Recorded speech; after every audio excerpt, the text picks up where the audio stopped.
اور side effects کی بات ہوئی، سائڈ افیکٹس میں آپ کو بتاؤں کہ سائڈ افیکٹس کیا ہے. اب سائڈ افیکٹس کے اندر مائلائٹس، میں دماغ سے شروع کرتا ہوں. یہ دماغ کے نروس کی، نسوں کی، یا دماغ کی، برین کی بیماریاں. مائلائٹس، انکیفلو مائلائٹس، میننجائٹس، اس کے اندر اسپونجی فوم انکیفلائٹس، یہ میڈ کاؤ ڈیزیز بھی اس کو کہتے ہیں، جو بھینسوں، گائے بھینسوں میں ہوتی ہے. پرائون ڈیزیز بھی کہتے ہیں، کرائٹ فیل جیکوب ڈیزیز بھی کہتے ہیں، اسپونجی فوم انکیفلومائلائٹس کہتے ہیں. انکیفلوپیتھی، پھر اس کے اندر ملٹیپل اسکلروسس، پھر اس کے اندر کنولجنس، یہ مرگی کے دورے، سیجرس، اور بلائنڈنس، آنکھوں کی بینائی، اور پھر اس کے اندر جناب مایوکارڈائٹس، دل کے دورے، مایوکارڈین انفارکشن، اور اس کے اندر جناب آرتھرائٹس، آرتھریلجیا، اور آٹومیون ڈیزیزز جس طرح میں نے آپ کو بتائی 100 سے زیادہ، اور ڈی مائلینیٹنگ ڈیزیزز، یہ ملٹیپل اسکلروسس ایک ہے اس میں سے، اور آپٹک نیوروٹس بھی اس کے اندر ہے، اور بھی اس کے اندر ڈی مائلینیٹنگ ڈیزیزز کے اندر اور بھی بہت ہیں. انہوں نے ایک نام لکھ دیا، اس کے اندر کافی ساری کور ہو گئی. اور اس کے اندر جو ہے اور کیا، اس کے اندر اسکن کی بیماریاں ہیں، اس کے اندر multi system inflammatory syndrome of children ہے، اس کے اندر پورے جسم کے اندر سوزش پیدا ہو جاتی ہے، اس کے اندر ہر آرگن افیکٹ ہو سکتا ہے، اور بچوں کی ڈیتھ ہو جاتی ہے. کاواساکیز سنڈروم یا کاواساکیز ڈیزیز شامل ہے، جس کے اندر دل کی جو درمیانے سائز کی جو آرٹریز ہے، جو خون کی شریانیں ہیں، ان کی جو ہے وہ انفلیمیشن ہو جاتی ہے، ان کی بیماری ہو جاتی ہے، اس سے دل کے مسائل پیدا ہوتے ہیں اور بچے مر جاتے ہیں اس سے. اور جناب اس کے اندر کیا شامل ہے، اس کے اندر pregnancy and birth defects, birth outcome, یعنی حاملہ عورتوں کے مسائل، یعنی اس میں مس کیریجز ہو رہے ہیں، اور برتھ آؤٹ کم، یعنی مس کیریجز بھی ہو سکتے ہیں، اور بچوں کے اندر ایبنارملٹیز بھی پیدا ہو سکتی ہیں. تو یہ تو ہو رہا ہے، مس کیریجز ہو رہے ہیں عورتوں کے. اب جو بچے پیدا ہوں گے ان کا پتہ لگے گا، جو کہ ان کے اندر کیا مسائل پیدا ہو رہے ہیں، وہ فیوچر میں پتہ لگے گا. اور یہ میں سائنس کے ساتھ سب چیزیں پروو کر سکتا ہوں، سب چیزیں میں پروو کر دوں گا. سارا ڈیٹا موجود ہے میرے پاس، اور میں نے کئی چیزیں اپنے ٹویٹر اکاؤنٹ پہ شیئر کی ہوئی ہیں کہ کس طرح. اور یہ چیزیں کو چھپایا جاتا ہے، جس طرح آف شور کمپنیوں کے تھرو اپنی اصل کمپنیوں کو چھپایا جاتا ہے نا، اس طرح یہ سائڈ افیکٹس کا ایک نام لے کر اصل چیزوں کو چھپایا جاتا ہے. اور یہ بھی کہ ریئر سائڈ افیکٹس ہے. آپ کسی ڈاکٹر کو کہیں گے تو یہ سائڈ افیکٹس ہے، تو وہ کہے گا جی یہ ریئر ہے. پہلے تو بات ہے ریئر بھی ایک ریئر نہیں ہے، بہت سارے ریئر ہیں اگر آپ ریئر کہہ رہے ہیں.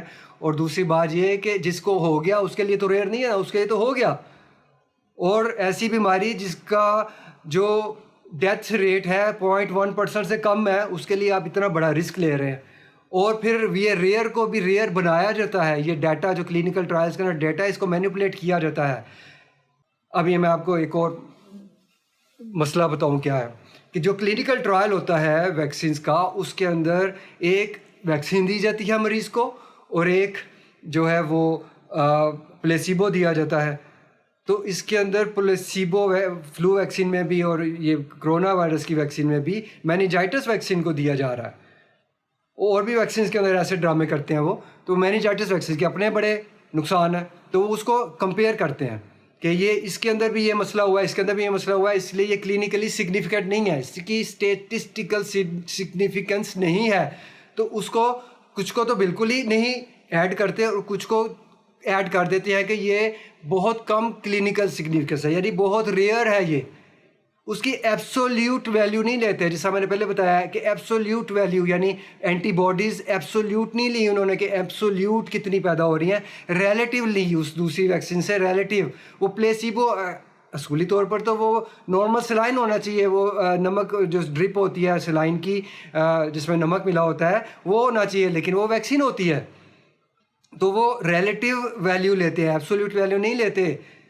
اور یہ اینٹی باڈیز سے مجھے یاد آیا کہ یہ بھی اسٹڈی آ گئی ہے کہ جو اینٹی باڈیز پیدا ہو رہی ہیں وہ نیوٹرلائزنگ اینٹی باڈیز نہیں ہیں، یعنی اے ڈی ای جو اینٹی باڈیز کرتی ہیں وہ ہیں. نیوٹرلائزنگ اینٹی باڈیز اے ڈی ای نہیں کرنے دیتی، اینٹی باڈی ڈیزیز انہانسمنٹ نہیں کرنے دیتی، تو یہ نیوٹرلائزنگ اینٹی باڈیز نہیں ہیں. تو بہرحال تو یہ اے ڈی ای سے یاد آیا کہ اے ڈی ای اب ویکسین انہانس ڈیزیز بھی شامل ہے اس کے اندر سائیڈ ایفیکٹس کے اندر. وہ یہ ہے کہ ویکسین سے بیماری بڑھ جائے گی, وہ یہ ہے اس کے اندر یہ شامل ہے. یہ ADE بھی شامل ہے اس کے اندر. اور بھی جتنی بھی بیماری کرونا وائرس کی وجہ سے جتنے مسائل پیدا ہوتے ہیں, گردے فیل ہوتے ہیں, نمونیا ہوتا ہے, دل کے ہارٹ اٹیک ہوتا ہے, یہ فالج ہوتا ہے, اور یہ فالج تو ویسے بھی شامل ہے اس کے اندر لکھا ہوا ہے سائیڈ ایفیکٹس میں. یہ سارے مسئلے اس کے ساتھ ویکسین کے ساتھ بھی ہوں گے. ٹھیک ہے جی. اور اس کے علاوہ سائیڈ ایفیکٹس کے میں کیا شامل ہے جی؟